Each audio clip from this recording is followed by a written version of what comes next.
This is the Jimmy Anderson Show, the weekly report on Oregon State University basketball.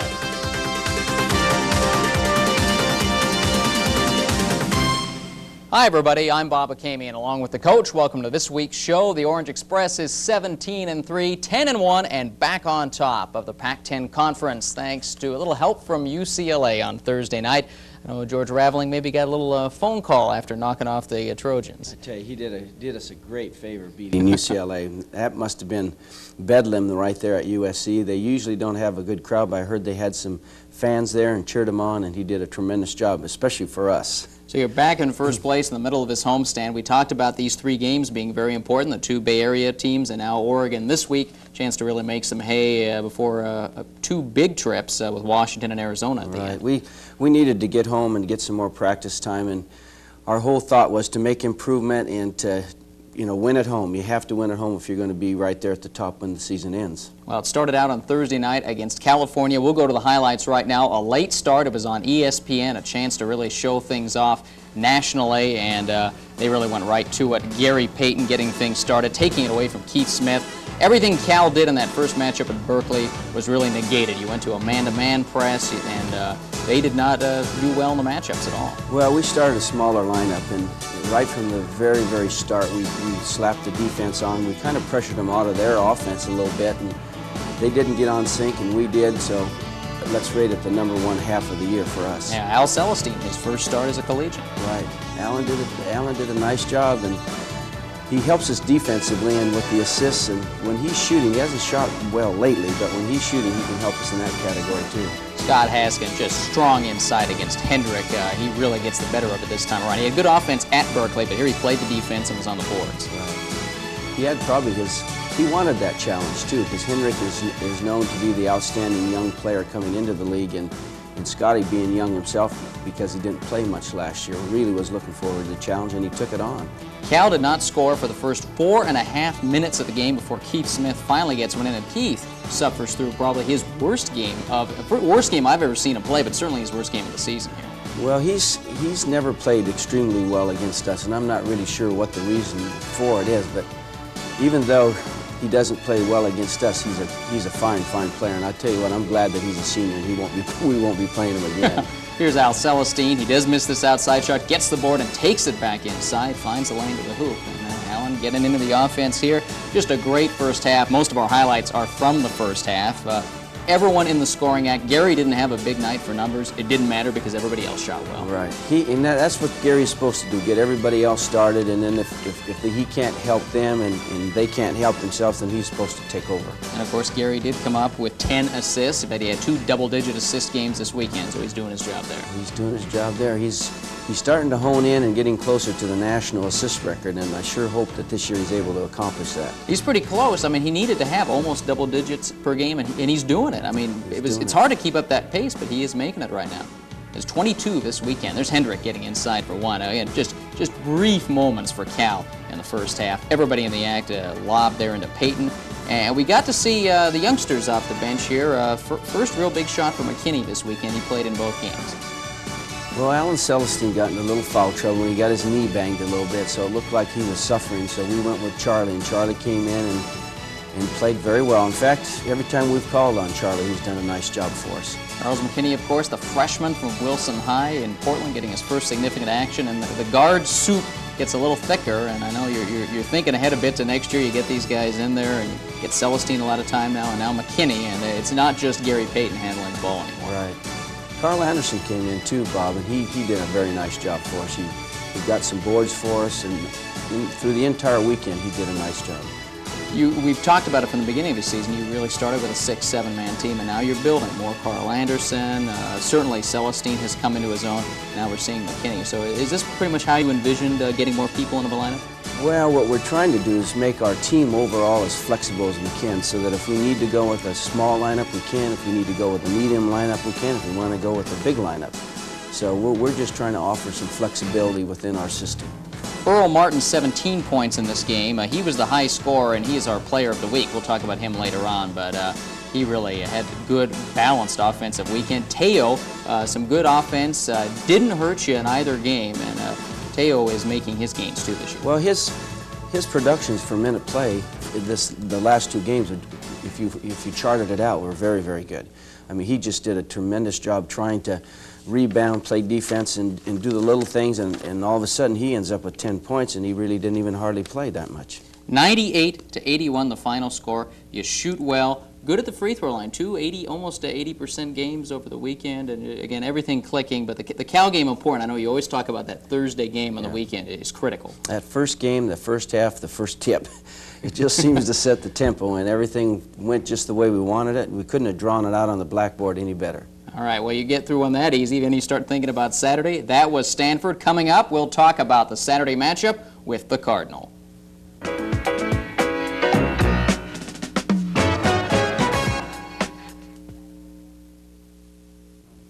Stanford, a Saturday afternoon visitor to Gill Coliseum. The Cardinal gave you a very good run that game down at Maples Pavilion, shot the lights out from the outside. They're a scrappy team. They don't have the most talent in the conference, but Mike Montgomery is getting it all out of them, and I know you don't look forward to playing them again when they play so close the first time. Never look forward to playing to Stanford, mainly because they're so physical. Adam Keefe just seems to just wear us out. He wears out at least 3 or 4 players a game. We just keep trying to run somebody in there to slow them down. We never seem to be able to do that. You don't hear much about their bench because they've got a bunch of Iron Men. They're the Utah Jazz of the Pac-10. I'll tell you, and when they get the inside game going and that loosens up their shooters like Patrick from the perimeter, they're a very difficult team to beat. Well, let's pick it up Saturday afternoon. It looked like it would be a long afternoon early on because Stanford was right in there from the word go, and here comes Adam Keefe to the inside, gets him off to a good start with 2 quick baskets. I mean, he has 3 of their first 4 hoops, and looks like he's going to be giving Haskin a hard day in there as they get right to it. You could see that. He's awful muscular. You just watch him run down the floor. He sure has a different body shape than our skinny kids. Get into the press here, and Gary will start making things happen. Haskin with an early foul there. He doesn't like it. The coach didn't like it. And get into the press now, and Gary's going to take it away and get things going. A little bit of a slow start. You got down 8-2. Well, Teo got that steal really right there. He knocked that out of his hands. Gary comes up with it and scores. And Teo gets 2 more quick ones to tie the score and then give you the lead. So Teo, again, making the most of his time. Right. He also did something that he hadn't done before. He really recovered well all through the game, and if you recall, Earl missed a slam dunk, right. and there was Teo right there. Okay, we'll see that at the end. He's right behind him to follow it up. Yeah. And, he didn't start the one game, and that has not been a problem for him. He understands his role, and he'll play where he's going to play. Well, as long as he doesn't think it's a demotion, any decision we make is for the welfare of the team that's going to help us in any given game. And sometimes players think that you're picking on them or that you're demoting them, and that isn't the case at all. All right, we go to the outside game. Ammon had the big game here. He can light him up from the outside, but he was the only guy who got hot from the outside in this game. Gets one early. He's a fine shooter. You let him set up and get into his rhythm, he's very difficult to defend on that 3-point shot. Stanford only made 3 3-point baskets in the game. They were all made by Kenny Ammon. But at the other end, McKinney got another outside shot, making it happen, and now Gary going to get fancy. He got his points in this one. A little scoop to the hoop. He's on his way to 32. Well, it's amazing that you can get 32 and still get double in assists. Earl Martin now following up his own miss. Earl on his way to 22. And again, a good offensive week, and he also shot very well in this game. He's playing with great confidence. Earl is very, very proud of Earl because he's come a long ways, and he's our oldest veteran, being a 5th-year senior, and you see him right there. He's made a nice play there, too. And he had 3 steals, 3 breakaways in this game. So he's getting out there and playing the D. He's kind of following along with what Will has developed into as that other man out on the defense. It's not just Gary playing half court anymore. You see Gary spin to the hoop, draw the foul. That's so nice. We're going to see that again. And Gary putting on a lot of moves. He, of course, the winner of the Hayward Award, Outstanding Amateur Athlete in the state this week, and quite an honor, and I think most deserved. I think so, too. He's worked very hard to put himself into position to get some honors, and can't think of a nicer person to have it go to. Just before halftime, it's going to be Brantley cutting in on Earl Martin's action. He'll take it away, go in, draw the foul, and at halftime it is 47-29. And got things under control. Start the second half.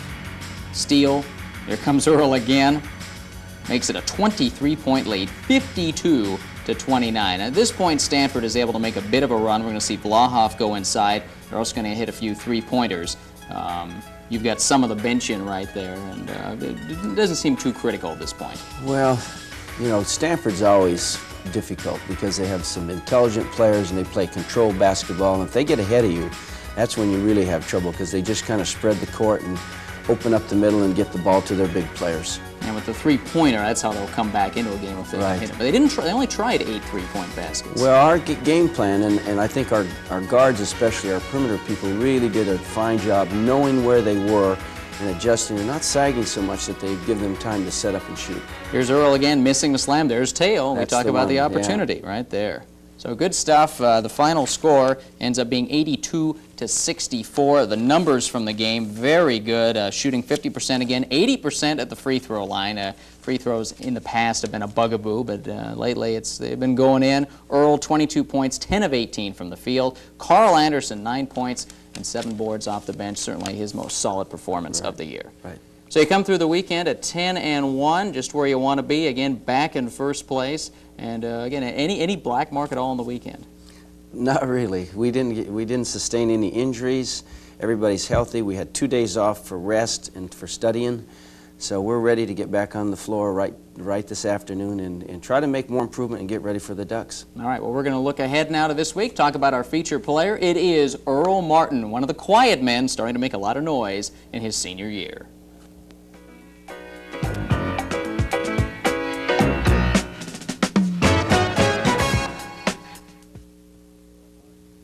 Well, our featured player this week is Earl Martin, the senior from down L.A. way. And boy, he was one guy who was a very quiet lad when he came in here. We talk about Will Brantley not being much of a talker.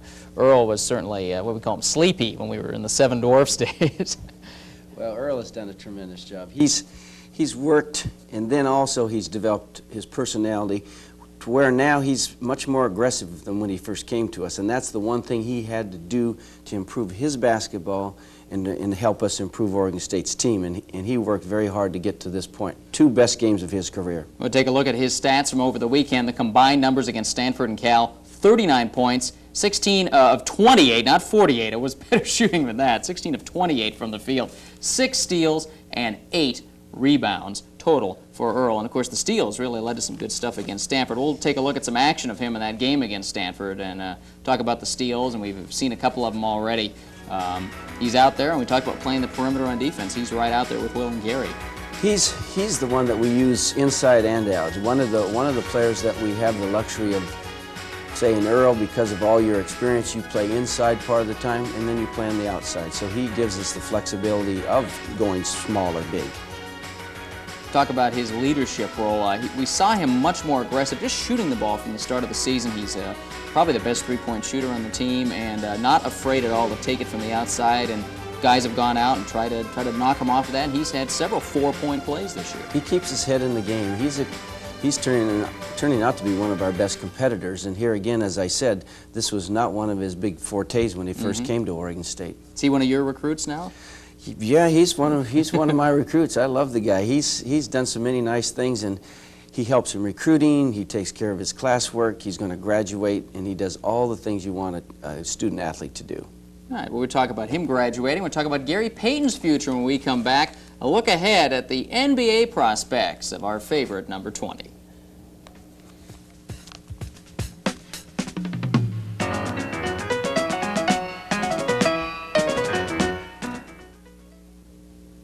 Well, we've talked so much about Gary Payton this year, although we've laid off him on the show. I guess sometimes he could be player of the week every week, but we got to be balanced and get everybody in there. But maybe time today to talk a little bit about his prospects, because I think the nation is coming around.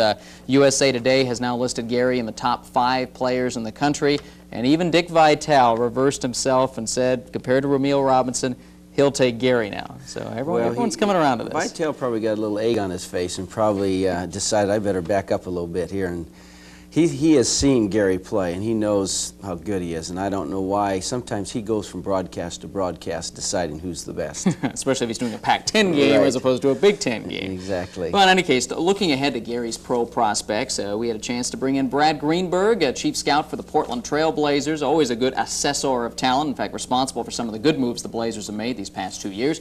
Brad talks about the relative abilities and draftability of Gary Payton, Rumeal Robinson, and LSU's Chris Jackson.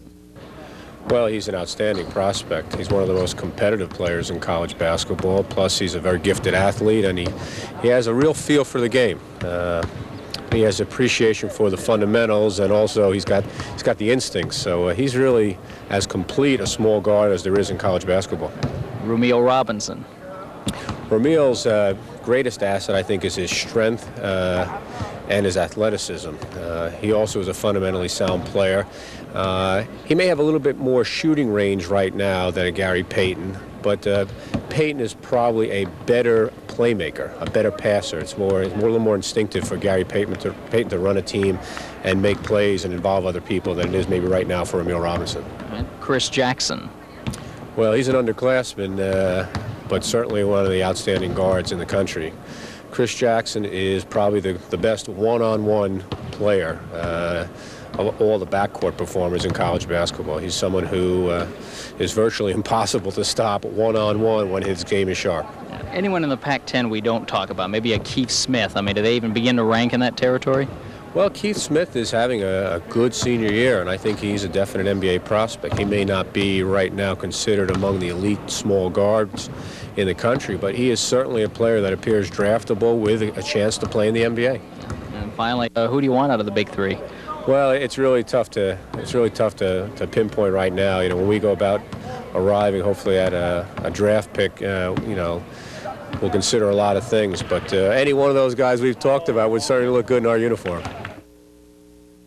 Talk about Gary Payton in a Trailblazer uniform, and they've got a lot of guards right now, so I don't think we can automatically expect to see him here next year, but he's passed the test. He's maybe not physically as big and strong, but he doesn't get hurt either when he gets banged around.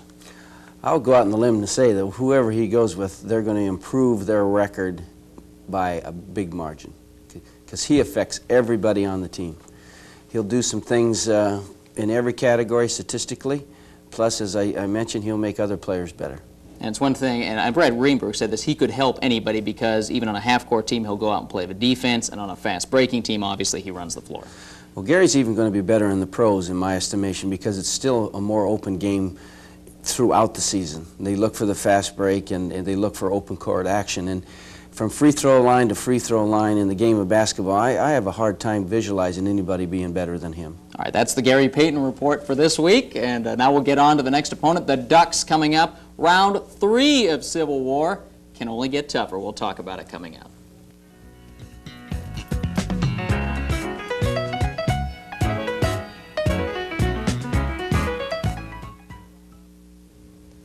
It's Civil War time, round 3. Oregon State, this time at Gill Coliseum. The Beavers have won the first 2 very hard-fought games, and if there's any team the Ducks have really improved against and maybe had your number a little more so this year, it is Oregon State, but they haven't been able to win it yet, but they've been very close.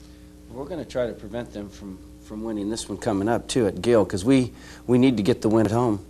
And I think our players are at the position of the season where they're not going to lose to anybody at home, I hope. And if they do, it's going to be a hard-fought battle because we need the win badly. All right, we know what the Ducks do. Let's get the scouting report on this game from assistant coach Andy McCluskey. Okay, against the University of Oregon, for the second time around, actually the third time around, being that we played them in the Far West Classic this year, I think the important thing for us is that we pay particular attention to their personnel a little bit this time and try to take away some of the strengths that they have individually and not worry so much about X and O's because we've seen them twice. Anything that they do probably isn't going to be a surprise to us, but some of the things that their individuals do, I think it's important that we take away. Starting at their point guard form is Terrell Brandon, who I think really has made a big impact on their team. With Terrell, he likes to go to his left and shoot the jump shot, and when he penetrates to his right, he's more of a passer than he is a scorer. So with Terrell, what we'd like to do is force him to shoot the jump shot to his right, to keep him on the perimeter, and also be aware of where he is on the floor at all times. He's an excellent player. Being from the state of Oregon, this game means a lot to him. At the second guard, they'll either start Mixon or Helms, and in both cases, they're players that are outstanding outside shooters, and we need to be aware of where they are on the court at all times. In transition, we need to make sure that we pick them up and are with them because they can hit the long shot. Neither Mixon or Helms put the ball on the ground as well as Brandon does. So when Brandon doesn't have the ball and it's in those people's hands, we need to pressure them more so than we would Terrell. At small forward, they have Keith Reynolds from Springfield, and as I said before, he's an Oregon kid, hasn't had great success against the Beavers since he's been at Oregon for the last 2 years. I think he's a guy that we need to control. In both games, he's played well against us. They send him off a lot of double screens. He gets into the lane where he can elevate and get a good look at his jump shot. He's a guy that we need to force out on the floor as far as possible to catch the ball, because if he gets it in the areas where he's comfortable scoring, he's very difficult to stop. At the big forward, they have Lucas, who's an excellent player in terms of setting screens, going to the offensive board. After he sets a screen, he opens up to the ball and scores and does most of his damage inside. He's a player that we need to try to force out on the court as far as possible so that he isn't in an area where he's comfortable scoring. At the center, they have Bob Fife, who's a freshman and is really improving as the season goes on. He's a kid that's capable of shooting a nice, soft turnaround jump shot to about 10 or 12 feet. He's an excellent passer from the high post in their high-low series. So when he handles the ball in the high post, we have to respect his shot from there, but realize he's probably going to pass it. Once the ball goes up, which is true of all their players, once the ball goes up on the board, we need to make sure that we're blocking them off so that they're not able to go and get second shots. Well, you've been able to handle Terrell Brandon well, especially in the second game. It may be one of those things if he decides to take charge, and we'll take a look back at that game at Matt Court now. If Brandon decides to take charge, it makes it a lot tougher. Well, he's a fine player. He can handle the ball with either hand. He can score. He can get assists. And he's an intelligent player. He does for Oregon what Gary Payton does for us, and he's a very fine player. They have a nice combination of players on the floor when they start, and they're playing more aggressive, and I think they're a fine team. This was the game at Matt Court on the 13th. Keith Reynolds gets to be inside. Our first scouting report talked about that. They want that spot right on the baseline. They want that lob. They want to get the ball in there, and now that Fife has turned into much more of an offensive force than anybody thought. They got more than one guy who goes there. There's no doubt this should be a fine game on Sunday. We think we've improved, however, and our players are anxious to play. We like to compete. We like each other. We're a team, and so we're certainly not going into this game with any skepticism. We respect Oregon. We know they're well coached. They have good players, but we're looking forward to the game. There are two games in recent years, at least since I've been in the state, that have been very intriguing at Gill in this series. 1986. The game that was considered a major upset at the time, broke the long streak that Oregon won with a good team and with a good bunch of seniors. Keith Balderston played a big role in that game. And then last year's game, Ralph Miller's last game as head coach, that was almost destined to not go their way from the start. Johan Ronaldo dunks to open the game. Right. You win by this huge margin, and it almost shouldn't have been played because it was a coronation kind of thing. And you've had interesting games at Gill. Right. Normally they're not blowouts. Normally they're very hard fought, and they come down to the last few plays one way or the other. You know, what do you say? In a rivalry like this, and so many times, you know, I've been playing as a player and a coach against Oregon at least 100 games. And so when you look at 100 games, I mean, that's just almost makes you sick. There's a lot of pressure, a lot of tough games down the road to come and in the past. Well, coming up next week, we will give you a full recap of the Oregon game, 2 halves of action for you in our next show. Please join us then for The Coach. I'm Bob Akamian, and that's The Jimmy Anderson Show. Here's a look at the Pac-10 standings as we are now 1 week going into the second week of the second half of the conference season. Beavers back on top thanks to USC beating UCLA, and now the LA schools are going to have to go into the desert. Arizona picked up those 3 losses early, and they've got to fight for it, but they've got a chance to make up a little hay now with the LA schools coming to town. That should be a big test. That's going to be the most interesting part besides our game with the Ducks this weekend. California at 6-4 now, and the Ducks at 6-5. Cal very fortunate to win in Eugene on Sunday. They really struggled through that game, get the win. They're 6-4, and the team on the way up, Arizona State now at 5-6. They've got a chance with UCLA coming in. You know, who knows what happens there. Right. In fact, you know, when you win on the road like they did this past weekend, and then you go home to a home game and you're playing UCLA, I tell you, watch out, Bruins. This could be a big upset coming. The Washington school is perhaps the most disappointing this year. The Huskies just aren't doing it. I think Lynn Nance maybe is thinking ahead and making those personnel moves that are going to work down the road, but it's almost as if they haven't tried that hard to win some of those games. Well, they seem to be in every game, and a lot of times they're ahead at halftime, but just can't seem to pull it out at the end. And the poor Cougars at 1-10, they're a lot better than that, and they have been in more games than that. They're playing extremely hard and shooting extremely poor. Go to the schedule this week. Here we go. UCLA at Arizona State Thursday night could be the upset special. The Sun Devils, Bill Frieder really wants to make it happen there, and that's a showcase game to do it in. Yeah, that's for sure. Washington at Cal is an interesting matchup, too, because the Bears, we were saying they've won 4 of the last 5, but they had the big loss Thursday night in Corvallis. They've got to bounce back. They're home. They need 2 wins, and it's a chance for them to do it. Well, they're dreaming of an NCAA berth just like all of us are, and they need to win at home and improve that record to get there. Yeah, Lou Campanelli, a little tired of the NIT. He Right. wants to go to the big show. Right. And Stanford hosting Washington State. Go to Saturday. Here's the big one. UCLA at Arizona. TV game. They're in Tucson, that crowd at the McHale Center. And just as UCLA has prospered with their home cooking in the big games against the Beavers and against Arizona, goes the other way now for the Bruins. Well, this will be interesting to see Herrick and Lute Olson go against each other, and with the pressure building for this game, this will be a real good one to sit back in your armchair and just take it easy. This is one of those games you get a lot of posturing from the bench because both these coaches love to work their crowds and work the officials. Very animated, both of them are. USC at Arizona State, and Cal coming right back playing Washington State. Sunday, of course, the biggest in this state, Oregon State at Yale, Washington at Stanford. I think we've talked enough about our matchup here, but needless to say, it's important. Again, it's on TV. The rest of the conference will all be watching intently because they'll have taken care of all their business, the UCLAs and the Arizonas. Right. This will be interesting because, you know, those games with us and the Ducks are always Donnybrooks, and they're hard fought, and it usually comes right down the end. Quick look at the conference right now where we're starting to think about those postseason berths. How many teams are going to get to go this year? Well, let's hope at least 4 get to go. I'm thinking that our conference is strong enough. We have enough winning teams, and if we can push it in the top 4, keep winning without destroying each other, I think we should be able to get 4. All right, and that's 4 in the NCs, not just the NIT. That's right. All right, that's it for this week. We'll see you next time on The Jimmy Anderson Show.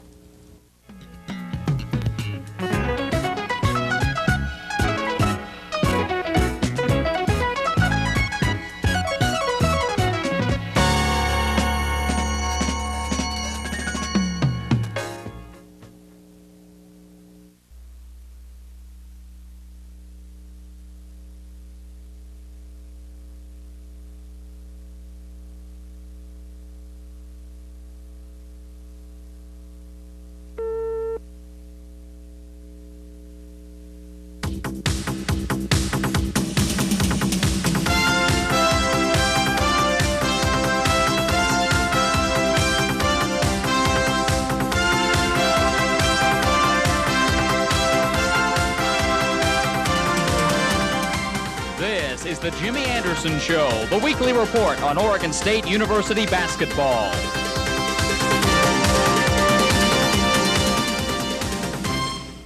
Hi everybody, I'm Bob Akamian along with the coach. Welcome to this week's show. The magic number is down to 1 for Oregon State to clinch the Pac-10 regular season championship, or at least clinch the tie, but it'll be the #1 seed in the tournament.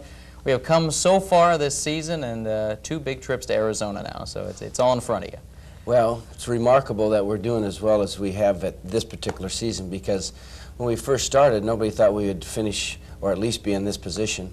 This next game is the most important game of the entire season, and I think the players are looking forward to it.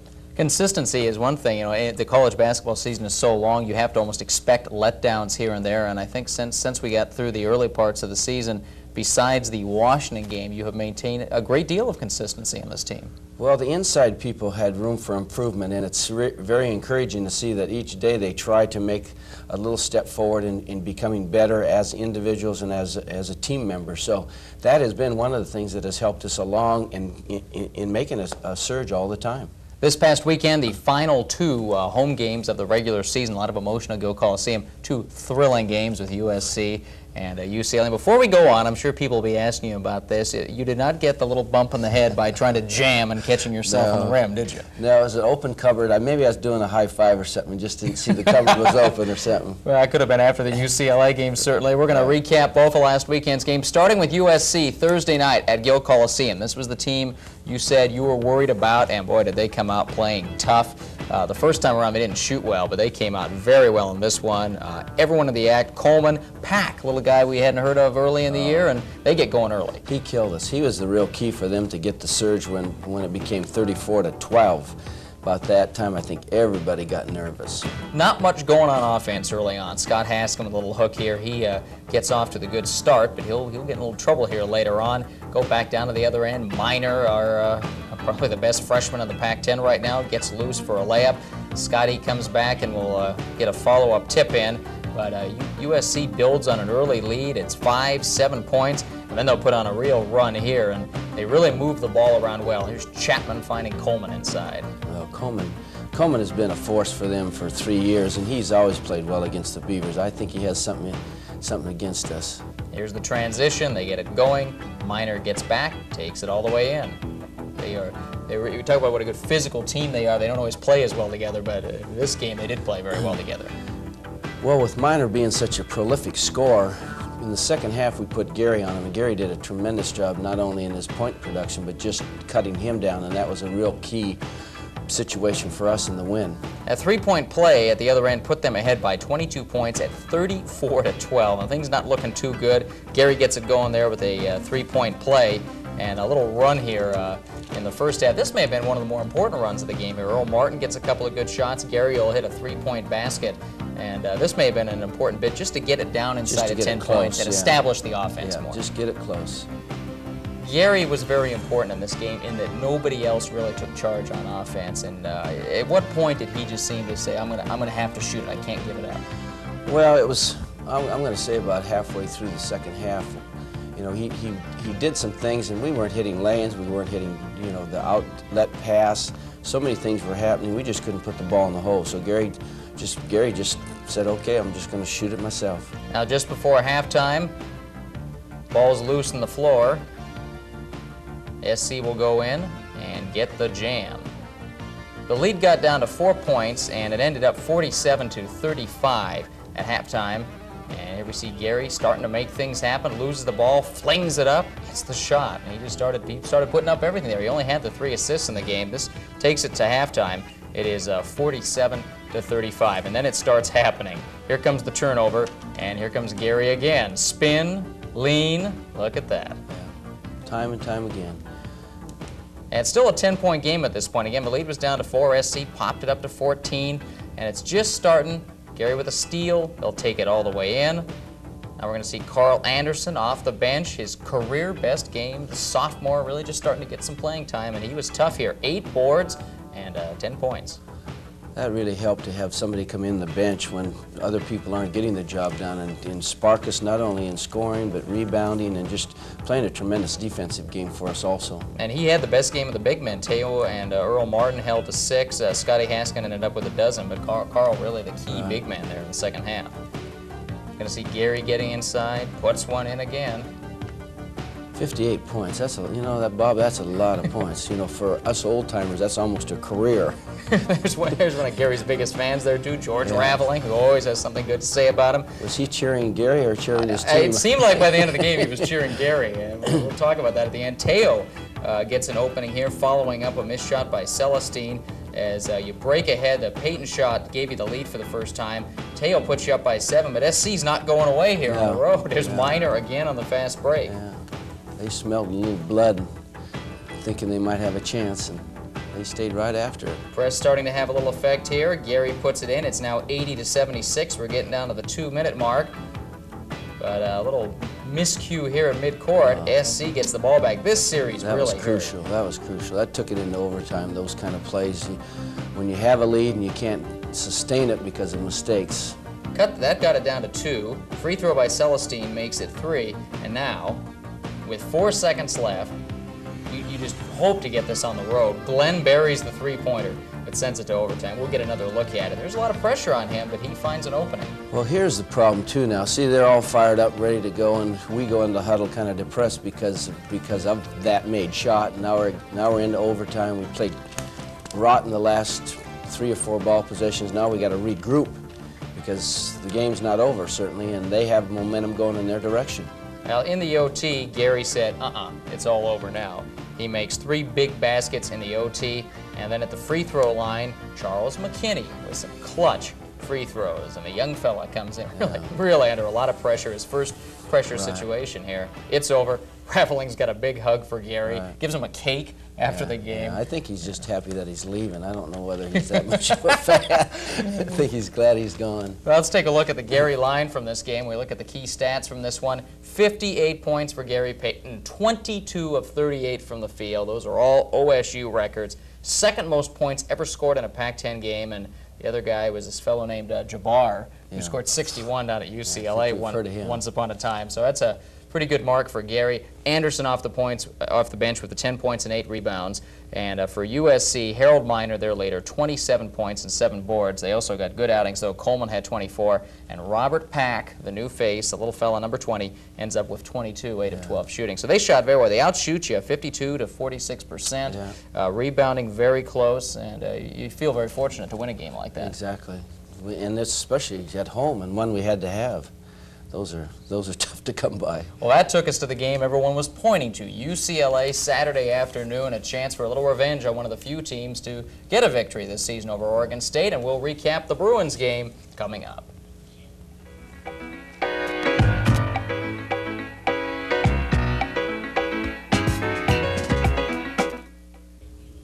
The Thursday victory over USC gave you the 20th win of the season. Always a nice benchmark, kind of guarantees you're going to be in postseason somewhere. Then you had a little unfinished business against UCLA on Saturday. Bruins beat you down there. We talked about it the first half, though, and Paulie, I think it showed you can play against UCLA. This team knows how to beat UCLA. Well, being ahead at halftime and having them make their surge in the second half where they beat us, this is kind of turnaround fair play, so to speak, and this was another important game for us. All right, let's pick it up. The final home game of the season at Gill Coliseum. Of course, Gary Payton's final home game for all the seniors, and a big send-off at Gill as everyone is introduced. The crowd a big factor in this game. They were in it from the first minute and really made a difference. There's Gary taking the floor for the final time.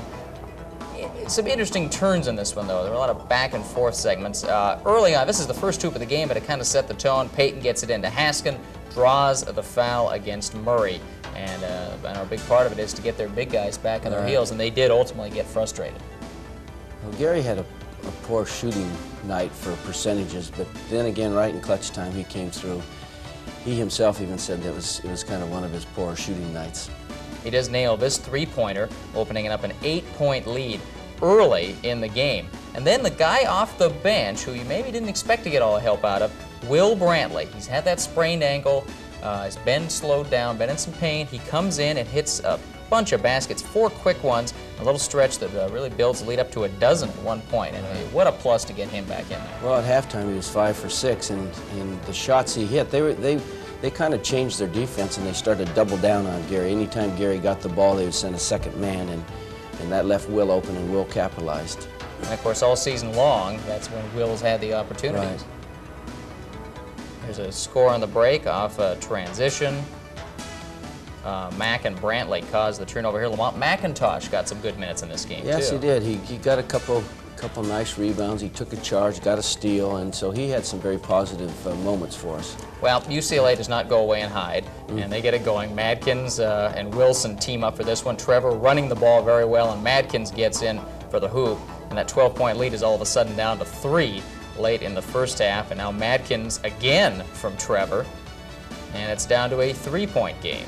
I think that was a little bad defense on Gary. He let the guy slip in behind him when he was watching the ball. Nice shot by Teo. Good, strong move inside. Trying to beef it up, but they will come back, and Butler will hit the layup. UCLA leads briefly by a point at halftime. A couple of free throws, and you're back ahead 40-39 at the break, but it's real close at this point. And they come out with a Big move to start the second half. Payton turns it over, and here's Trevor for the jam. All of a sudden, UCLA's up by 6. Yeah, see? You can see in all the film that you've shown so far, everything's transition. You let UCLA get in transition game, you make them go to a half court, you got a chance. You let them run and get in transition, they're unbelievable. Martin burying a three-pointer there. And by the same token, you like to run, you like to have Gary run the floor, but you don't want to get into the back and forth game. Not that, not with them. So you have to almost turn yourself down a notch to play that defense. Right, there they go again. That was McLean on the layup. McLean had a big offensive game. He had the big game at Pauley, but he wasn't as much of a force in this game. He got a lot of points, and they weren't as key. Yeah, especially in crunch time. I think he did most of his damage really before the last few minutes when Gary kind of turned things on. Now there's Carl Anderson with the layup on the break, and now Scotty will get the little hook here. This was a little run of 13 in a row where you do control the ball in offense. UCLA can't run. I think they missed 10 shots in a row, and most of them are out of their half court. Earl with a three-pointer. Brantley's going to get one. Payton's going to get one. And from being down by 6, you've moved back ahead by 6 with 6 minutes to go. A good solid run. That was a key timing for us, and you could see the little bit of panic on them for our run. And there's Payton finishing it off. Crowd loves it. Back up by 6, and that pretty much puts it away. In the final 6 minutes, they didn't have anybody step up and really want the ball. We talk about McLean. In the final 6 minutes, I think he had just one basket. Yeah. And Gary finishing it up. We'll get a look at him here, saying goodbye to the fans. He finally lets it all hang out here at the end. The final score, 83-74, a very good win. Some good numbers, and Gary gets to finish up. Great showtime here at the end. All by his lonesome. Yeah, that was a key play, too, because it was a three-point play.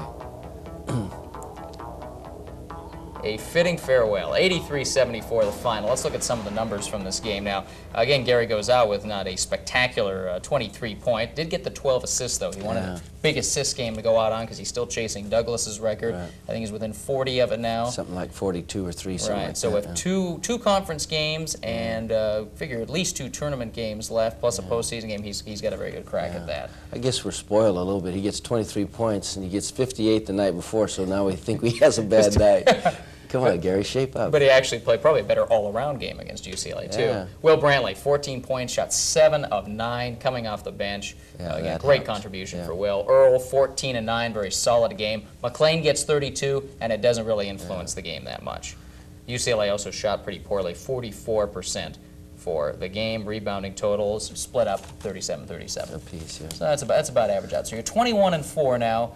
A very successful weekend, and I think very good feelings going to Arizona. It sets the stage, and that's what we've been working for, and which still comes down to the same formula.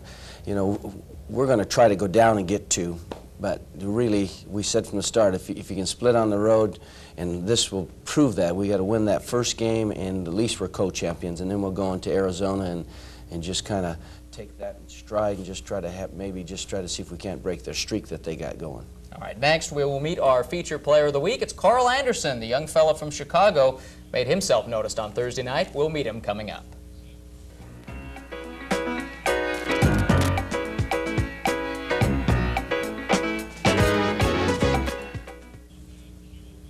Well, this being the end of the season, it's time to pick our all-tournament and all-newcomers teams, and I thought we'd do it where I'd go ahead and make my picks. We'll let the coach refute or confirm as he goes along. So let's start with Bob's All-Pac-10 team for 1990, and we're going to have to start off with Gary Payton as the most valuable player. I think that goes without saying. After that, I like Keith Smith of Cal as my other guard. Go along with that? Well, he didn't have very good games against us. Rick Kasner, I think from Washington, really, if I was selecting, I think I'd go with Rick Kasner because he's had 2 tremendous games against us. All right, in the middle, Adam Keefe of Stanford. We don't have too many classic big men left in the conference anymore. No argument there, though. And he's a guy who really works hard. No argument. And made a lot of teams look bad. He had great games against OSU and UCLA. He really was responsible for that win against UCLA. Up front, I like McLean at 1 forward and Judd Bushler. You got to pick somebody from Arizona, and I think Bushler means more to Arizona than any other one guy. I'll agree with both those 2 selections also. It's not an extremely tall team, but it's a very aggressive team, and it's a team that can put some points on the board too. Let's look at the all-newcomer team now. There's a lot of good new players in the league, and right up top, I'm going with Terrell Brandon of the Oregon Ducks as the best newcomer at 1 guard, and Benny Seltzer of Washington State at the other guard.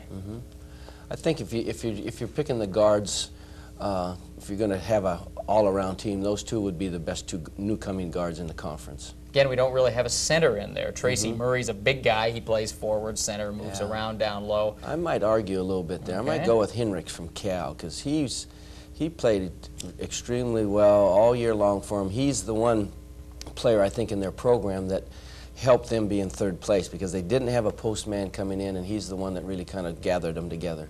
The forwards, I think maybe your favorite all-around guy would be Harold Miner from USC. Right, especially in the scoring category.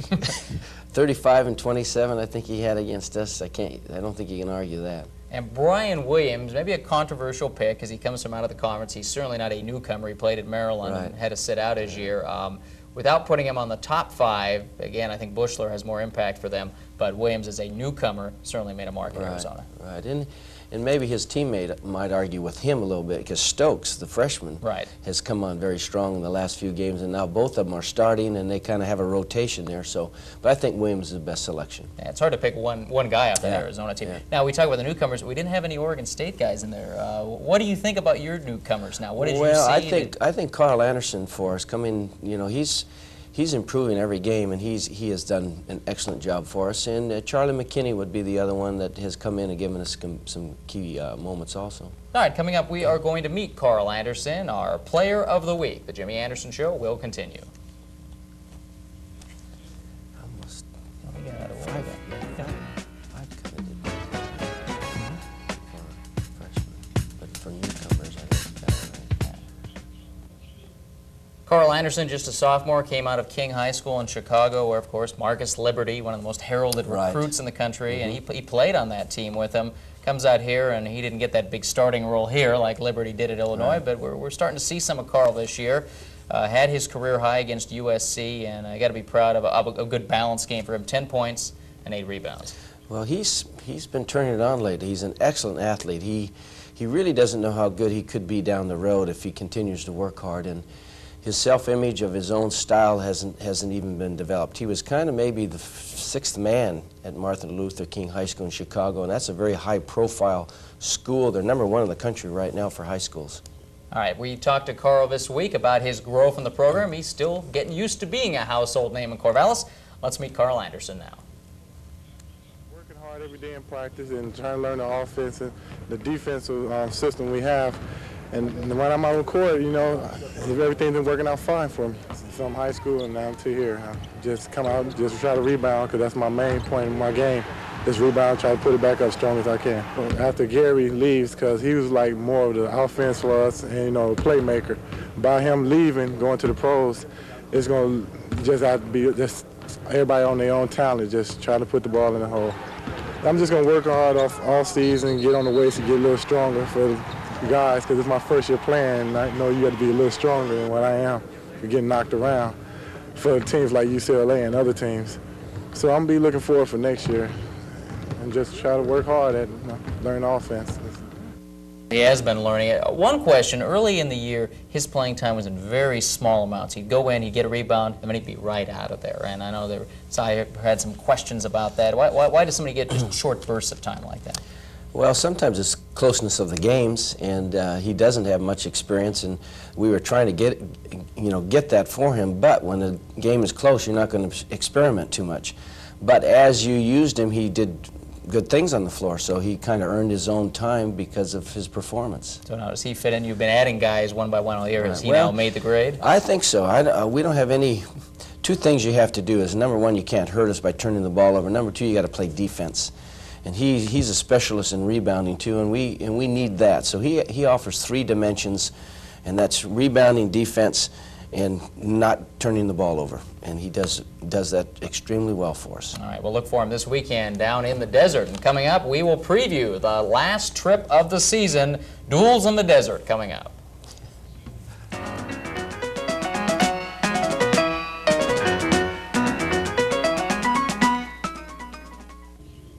The Beavers can clinch at least a tie for the Pac-10 regular season title with a win at Arizona State on Thursday night. And got to go all the way back to November for the first meeting between the two schools. So to refresh our memory, here is assistant coach Freddie Boyd with a scouting report on the Sun Devils. Okay, one of our concerns against Arizona State is maintaining our full court pressure on them. to make it very difficult for them to get the ball down the court and get into their half-court offense. Their strength is playing the ball inside. But if we can put enough pressure on them to where they have to scramble around and use other people to handle the ball that normally wouldn't handle it, it will make our job a lot easier. We're going to be pressed. This is their alignment. Arizona State says 4 people across. We will match them with 2 wings, and we will face guard these 2 players here, trying to prevent the ball from coming in real easy. These 2 people will screen, cross. This guy will break into here, and he will release out this way. These 2 guys will have the option of coming here to receive the ball. It's very important that our 2 wing people keep enough pressure on that this guy cannot inbound the ball to either wing. Because our difficulty comes in when they're able to inbound it here and this guy streaks. Because this guy's here, he has to come over and they pass it across court. So we're going to make the adjustment and try to make the ball be received by this man so that we can fall into our 2-2-1 alignment, where this guy now drops in here and we're like this up the floor. And if we can do that, our chances of victory will be very good against the Sun Devils. That pressure really did do the job the first time at Gill, and obviously you maintained that. It's successful. Well, the first part of the year, that's probably one of the parts of the game you're not really prepared for is tough pressure, and that was the big difference in that game. They are experienced now to handle pressure, so we have to go to, I think they'll get us in a half-court game, so we have to play smart half-court defense. Now they're down there in the bottom half of the league at 5-11. That's the team you hate to have to go play at home at the end of the year. They know they got the tournament coming up at their building too, so they're not just sitting around. No, and they have, as we talk, they have good players. They have experience. They have the Austin brothers that are tremendous athletes, and so they'll be ready to play us. They always do. All right, then Arizona over the weekend, Saturday afternoon in Tucson. If things don't work out Thursday night, Arizona has a chance to steal the conference title with a win, and they're very hot right now. We'll take a look at the first game from back in November, but again, it's a different team. They didn't play well that day. The pressure took them out of it. They're very frustrated early on, and again, a very different situation with Arizona, too. Right. To play them again, it's going to be, again, a big mission for them. How do you approach that? Well, they have to first get by Oregon. We're not even thinking about Arizona. We're just trying to think about Arizona State and leave it at that, and then try to pick up, loose ends on Friday and get ready to play the best game we can. We had one of our best games of the year. It set the tempo for us this season. By winning that game, it gave our players the thought, hey, we can play with anybody in the country. We'll find out. The big one, of course, Thursday night in Tempe. That will set the tone, and then Arizona on Saturday. This is our final show of the season, so that will wrap it up. It's on to the Pac-10 tournament from here, another trip back to the desert. It's been fun doing the first year with you, and as we move into the Jimmy Anderson era at Oregon State. Right. New experience for me, and I enjoyed it very much. Beautiful crew. Working with you was fun, and hope maybe we can do it again next year. All right. Thanks for joining us on the Jimmy Anderson Show. Here's a final look at the Pac-10 standings as we go into the final week, and of course all the jockeying is going on for position in the conference tournament. We know about the battle for first place. Only Arizona can now win the conference besides Oregon State. Look at the rest of them there. California and Oregon, the 2 teams with a bullet right now, and they're both on their way up. California's played very well since the games in Oregon. The Ducks are beating the tar out of everybody. UCLA is the only team that really moved down 2 notches, and Cal and Oregon moved up into the 3rd and 4th spot. Looking at the first round of the tournament, if we got to it today, the Ducks would play UCLA and Cal would play Stanford. Now, they're going to play each other twice this week anyway. Could be 3 straight Cal-Stanford matchups. That's just luck of the draw. Very unusual. Yeah. We look at the bottom 4 teams, and of course, this is who you're looking at for your first conference tournament opponent. If Oregon State wins, they will play the winner of the 8th and 9th place game. That would be USC and probably Arizona State, because the Huskies win that tiebreaker with the Sun Devils. If you finish second, you'll get a winner of a Washington State first-round conference game. But I guess this time of year, no rematch looks good. Now, well, what happens, everybody's got a little bit of a thought, if we do well in the tournament and win it, it's a fresh start. It's like a new season for every team going in. And everybody, each year in the Pac-10 tournament, one team has done that. Everyone's had that big move. Right. Here's the schedule for this week. Cal and Stanford play twice. The first one was played Wednesday night at Maples Pavilion. They come back and play again over the weekend. Thursday, the big ones, Oregon State at Arizona State. And the Ducks can help you out with a win in Tucson, but that's a big order because Oregon has had their problems playing at the McHale Center over the years. And especially with the home court advantage there and the big string they got going, and they still got a chance for the title. Washington goes down and plays at USC. The Huskies again can improve themselves, take 7th place, and Washington State has to play at UCLA. The Bruins lost 5 straight. They're just trying to stop the bleeding right now. No, I think they're going to take it out on those 2 schools. Saturday, it'll be Oregon State at Arizona. The finale for you. You get an extra day to come home and relax before the tournament after that game. The Ducks will play at Arizona State. Washington State is at USC. And then Sunday, the final Stanford-Cal game. And the last game of the regular season, the Huskies at UCLA. The tournament begins Thursday, March 8th. The Beavers' first game will be the 9th in Tempe. To go to Arizona, come back, and then have to go back there, what's that drill going to be like early next week? Well, it's just like a regular week because that's normally what we're doing anyway when we play conference games. You come home and you usually leave at that time, so it's the same routine. All right, that'll wrap it up for the 89-90 season. For the coach, I'm Bob Akamian. Thanks for joining us on The Jimmy Anderson Show.